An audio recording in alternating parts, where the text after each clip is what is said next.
Hello, my name is Steve Ross, founder and CEO of Operahand. We help companies grow and scale. So let's get into it.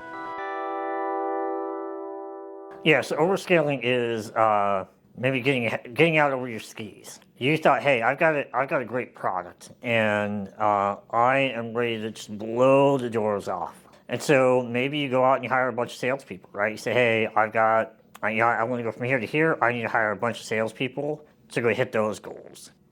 That sounds good, right? You add salespeople and you give them a quota, and all of a sudden the money comes flying in the door, right? Not necessarily true. And we saw this with a lot of tech companies end of last year, where a lot of tech companies went out and they hired a whole bunch of salespeople, and then 6 months later they turned around and said, hey, we're having massive layoffs. That's overscaling. That's like, hey, we got a little ahead of our skis, and we looked at what we thought was going to be true, and we put a bunch of resources, we hired a bunch of people, and that was a condition where the market was not ready for it, right? The external market said, yeah, not quite ready for you to do what you just did. So you've overscaled. You've overhired. You may have made some other investments in technology and resources, in real estate even.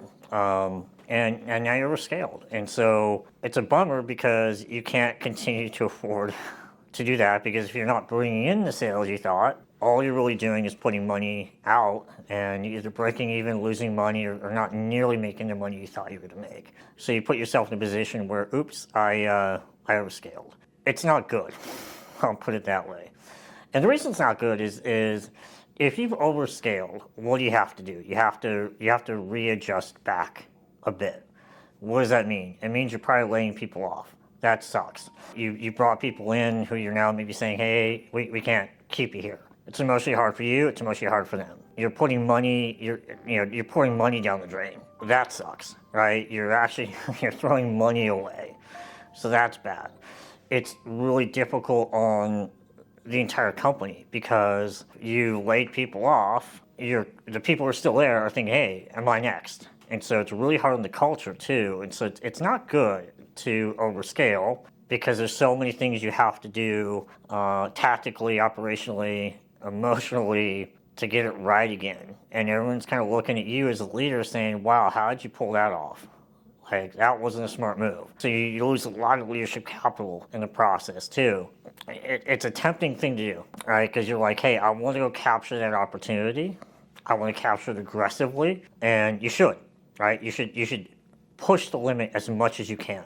But you got to know where the outer bar is, and you got to know what's happening around your company. You got to know what's happening with the market, and make some really good predictions to say, hey, how far can I go without getting too far over my skis? And one example would be, okay, you sell something, you hired maybe too many salespeople. One way you figure out if you've overscaled is they're not doing much. Like you expect them to have meetings, and you expect deals to be coming in the pipeline. You expect, just these leading indicators as to whether the sales are coming in or not. And if you have salespeople kind of sitting around doing nothing, there's a problem, right? And it could be that, they're new or whatever, but you're going to see a pattern where they're not doing much, and there's just not enough activity happening. And so that's one way to recognize it is you got salespeople doing not a whole lot of nothing. So maybe it's a quarter, and you see that, you're like, you got to think about it, right? And that's where it gets a little bit painfully obvious over time. So how do you correct it? It's bad news. You got to reorganize. Or you got to suck it up. I mean, you can suck it up for a certain amount of time, but more often than not, what you're doing is you're reorganizing. Reorganizing is a nice friendly word for you're probably laying people off and making decisions you don't like to make, and putting impact on people you don't want to put impact on.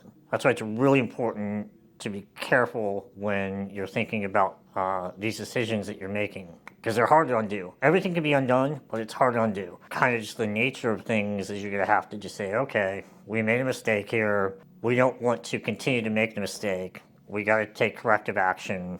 Typically what happens is it's called right-sizing. Well, you right-size back to a point where you're adequately staffed, you're adequately resourced, you're adequately scaled, and then you kind of start back moving forward. Yeah, so I think inefficiency can be two things. Inefficiency can just be inefficiency. Inefficiency can show up in your organization, whether you're an operation of one or operation of tens of thousands. In the topic of overscaling, yes, there's obviously going to be inefficiencies there.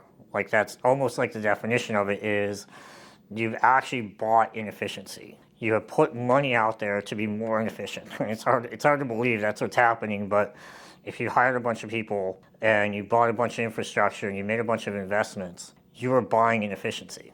You're actually saying, I want to write a check and pay for inefficiency. That's a bit of what overscaling looks like. And it kind of hits you in the gut because you're like, I don't want to do that, but that's what you've done. Thanks for watching. I appreciate it. Come to Operahand.com to get your free business health check. I look forward to seeing you again soon.